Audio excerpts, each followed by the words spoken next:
Hello students, my name is Gitanjali Inderia. Welcome to Competition Step Up. Competition step up की उड़ान series के तहत आज हम करने वाले हैं अपना 18वां प्रैक्टिस पेपर। 17 हम कर चुके हैं, तो 18वें प्रैक्टिस पेपर में देर ना करते हुए आगे बढ़ते हैं। बाकी सारी बातें तो हर बार ही रिपीट करते हैं कि बने रहना है, देखते रहना है, करते रहना है। अपलोड हो चुके हैं, डरने की जरूरत नहीं है। सारे 17 पेपर आपके पास उपलब्ध हैं। तो यहाँ का पहला प्रश्न है, निम्नलिखित वाक्यांश के लिए एक सार्थक शब्द चुनिए। ऐसी बात जो लोग परंपरा से सुनते आए हों उसको क्या कहते हैं? ऐसी बात जो परंपरा से चली आ रही हो।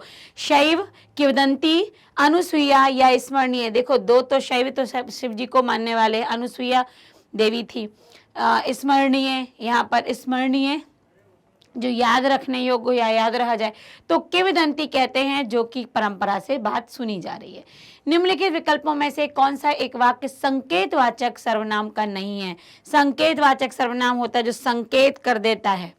वे पुरानी फाइलें हैं, संकेत है। राम का घर कौन सा है? राम का घर यह है, तो हो जाता संकेत। और चूंकि राम का घर कौन सा, हमें यही उत्तर मिल गया भाई, यही है।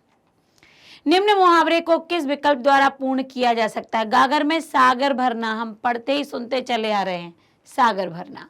निम्न वाक्य में रेखांकित शब्द को विकल्पों में दिए किस शब्द से बदला जा सकता है जिससे वाक्य के अर्थ में कोई परिवर्तन ना हो और बदल भी जाए? तो रियाज यहाँ पर आपके अंडरलाइन है। प्रतिदिन रियाज करने के कारण वह प्रवीण हो गया। तो आप यदि वाक्य परिवर्तित करते हैं तो रियाज की जगह क्या लगाएंगे? प्रतिदिन उपासना करने के कारण, प्रतिदिन कसरत करने के कारण प्रवीण हो गया, प्रतिदिन आसन के कारण हो गया, या अभ्यास के कारण हो गया? तो प्रतिदिन रियाज का अर्थ होता है अभ्यास। अभ्यास किया इसलिए प्रवीण हो गया। निम्नलिखित में से किस वाक्य में निर्माण के विलोम शब्द का प्रयोग हुआ? निर्माण यदि बनाना और विलोम होता है विनाश करना। तो कहाँ है विनाश का? उत्तर भारत का मैदान एक समतल भूमि है, प्रकाश हमेशा तिमिर का नाश करता है। बस मिल गया उत्तर।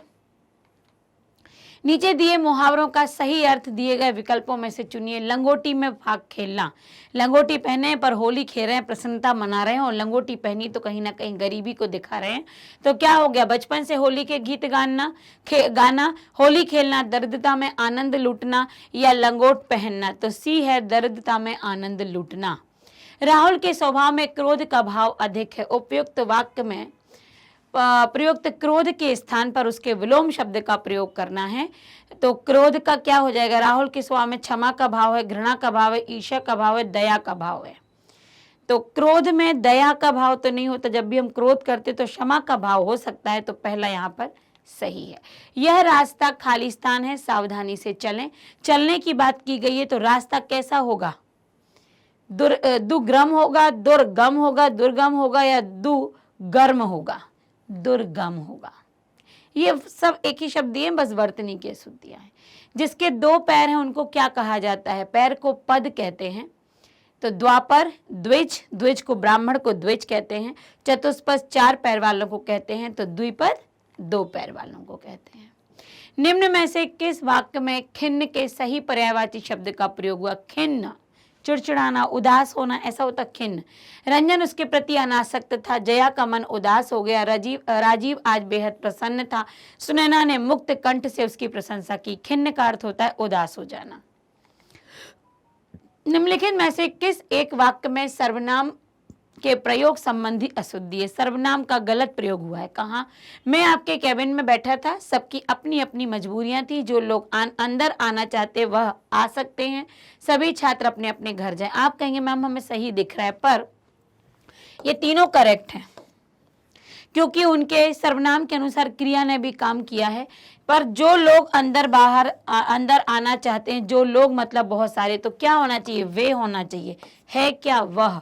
तो यहाँ पर सर्वनाम संबंधी अशुद्धि वही है। निम्नलिखित शब्द का सही पर्यायवाची शब्द विकल्पों में से चुनिए। नदी का सरोज तो कमल होता है। चपला, हिमनद, हिमनद तो हिमालय वाली नदी, जो हिमनद या क्या जो बिल्कुल क्या हो, बर्फ वाली। और तरंगणी नदी को कहते हैं। तो यहाँ तरंगणी नदी का पर्यायवाची। नीचे दिए गए वाक्य में रेखांकित अंश के स्थान पर सबसे उपयुक्त विकल्प कौन सा होगा? वह धीमी स्वर में बोलता है। धीमी स्वर होता है या धीमे स्वर? तो वह धीमे स्वर में बोलता है। पूर्व और उत्तर के बीच की दिशा वाक्यांश के लिए उचित शब्द बताइए।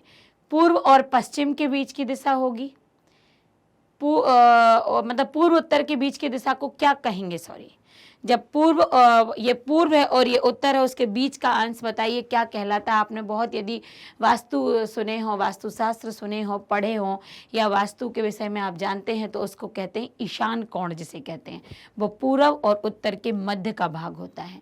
निम्नलिखित वाक्य में से अशुद्धि पहचाने। तलवार एक अच्छा अस्त्र है। आपको पता होना चाहिए अस्त्र और शस्त्र में क्या अंतर है। तलवार एक अच्छा क्या है, यहाँ अशुद्धि कहाँ है, अस्त्र में है। वो शस्त्र है, जो फेंक कर मारा जाए, हाथ से लेकर चलाई जाती है तलवार, वो क्या है, शस्त्र है, अस्त्र नहीं है। भारतवर्ष ने कभी भी भौतिक वस्तुओं के खालिस्तान को बहुत अधिक महत्व नहीं दिया है। किसको? भौतिक वस्तुओं के प्रयोग को, संग्रह को। भौतिक वस्तुओं के संग्रह को भारत ने अधिक महत्व नहीं दिया है कि भौतिक वस्तुओं को इतनी अधिक जोड़ के रखो। उसकी दृष्टि से मनुष्य के भीतर जो महान खालिस्तान गुण स्थिर भाव से बैठा हुआ है, मनुष्य के अंदर जो विशेष या आंतरिक गुण मुख्य रूप से बैठा हुआ है, वही चरम और परम है। लोभ, मोह, काम, क्रोध आदि विचार मनुष्य में खालिस्तान रूप से विद्यमान रहते हैं। लोभ, मोह अनिवार्य रूप से या विशेष रूप से विद्यमान होते हैं, विशेष रूप से विद्वान होते, पर उन्हें प्रधान शक्ति मान लेना और अपने मन बुद्धि उन्हीं के सारे पर छोड़ देना बहुत बुरा खालिस्तान है। तो बहुत बुरा तरीका आचरण है, वो बहुत बुरा आचरण है। भारतवर्ष ने कभी भी उन्हें उचित नहीं माना, उन्हें सदा खालिस्तान के बंधन से बांध कर रखने का प्रयत्न किया है। तो उन्हें सदा किस बंधन से? संयम के बंधन से बांधने का प्रयत्न किया है कि कभी भी लोभ, मोह में, काम, क्रोध में ना फंसिए, भौतिक लिप्साओं में आप मत पड़िए, भौतिक वस्तुओं के शिकार मत रहिए, मन की शांति अध्यात्म में है वो करिए। ये भारतवर्ष की पहचान रही है। तो आपको धीरे धीरे कठिनता बढ़ती जा रही है आपके गद्यांशों में, तो ध्यान रखिएगा, स्टेप बाय स्टेप कठिनता आती जाएगी। नए नए हम विशेषणों का भी प्रयोग यहाँ पर देख रहे हैं, तो यहाँ जाकर हमारा नए कार्यों के साथ और नए व्याकरण के साथ, नए गद्यांशों के साथ ये 18वां जो हमारा प्रैक्टिस पेपर था वो समाप्त होता है। अगले प्रैक्टिस पेपर के लिए आप भी तैयार रहिए और मैं भी तैयार रहती हूँ। मिलते हैं अगले वीडियो में 19वें प्रैक्टिस पेपर के साथ। Thank you so much.